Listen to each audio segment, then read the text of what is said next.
So the title of this talk is The Karma of Needs. And it is a piece of writing that Nelly and I did together. So she's here with me as I read this to you. And I am going to read it. So I may take my time with it a little bit more. And it just does feel different to give a talk that you're reading than one that's kind of more spontaneous or off the cuff with preparation, of course. But here I go. I'm going to dive in. Craving for depth.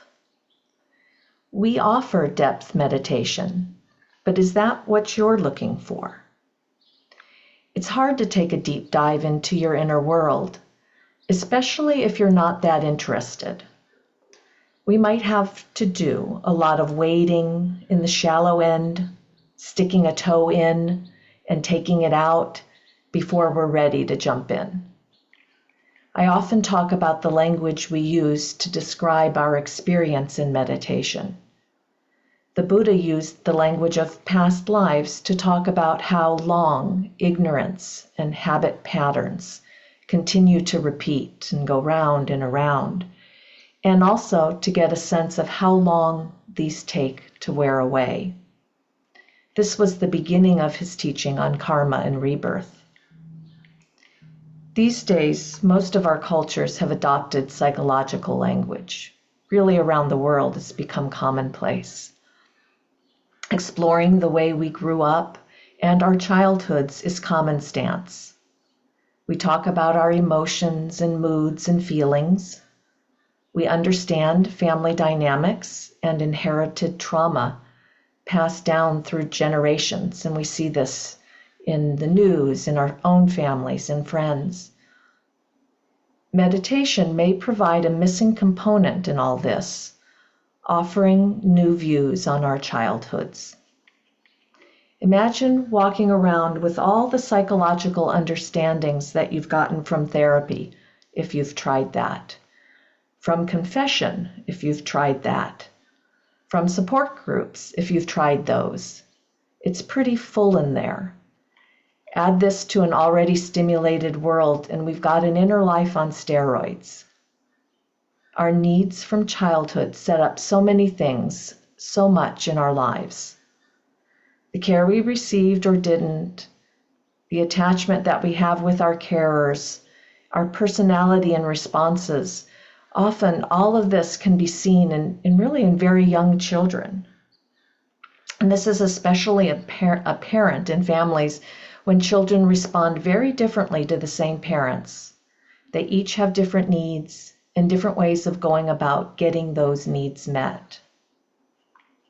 When you meditate in a quiet place with an easy-ish instruction, all of this can come right up to the surface. Maybe it even seems like it prevents you from going deeper, connecting with the depth you crave. You might have to wade in the shallow end for a while, let things come and go and figure themselves out. This past weekend, I spent some time with the adored 15-month-old grandchild of my dear friend. Not only does she adore him, he's adored by his mom and his dad and his other two sets of grandparents. They listen to his every vocalization, and even though he does not yet speak English or any discernible language, and he's a talkative kid. What would it have been like if I started out life that way? At his age, I lived in a large house with my father's extended family. I had the sense that my dad adored me and was present for me and with me, unlike the others.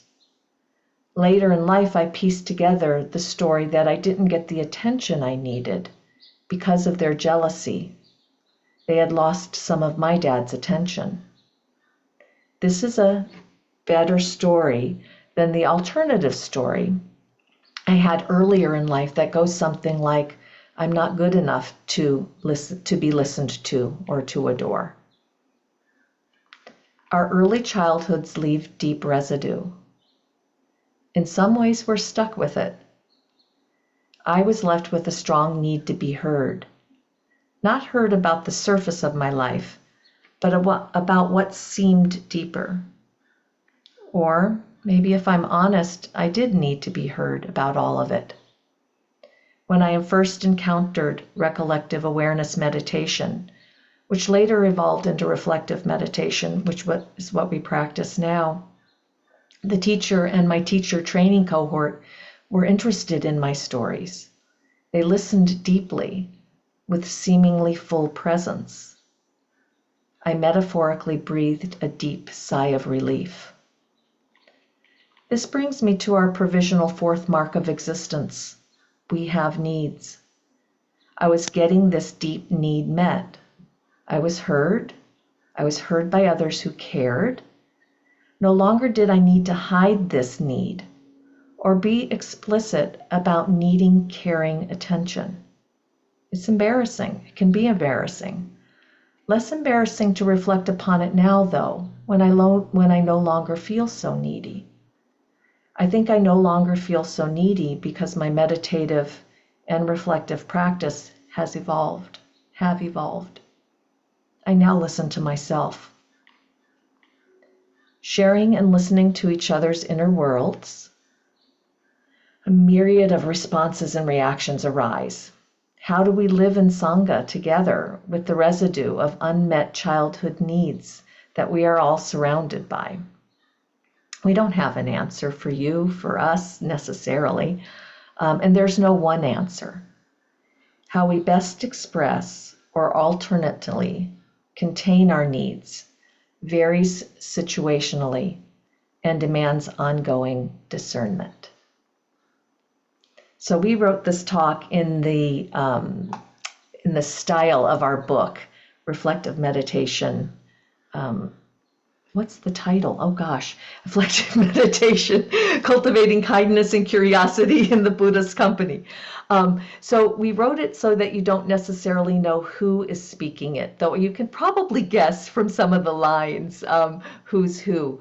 But really trying to bring out the joy of us writing together again and putting some of these into a little bit of a series and wanting to present them to you all on Sundays while Nelly is on sabbatical. So thank you very much.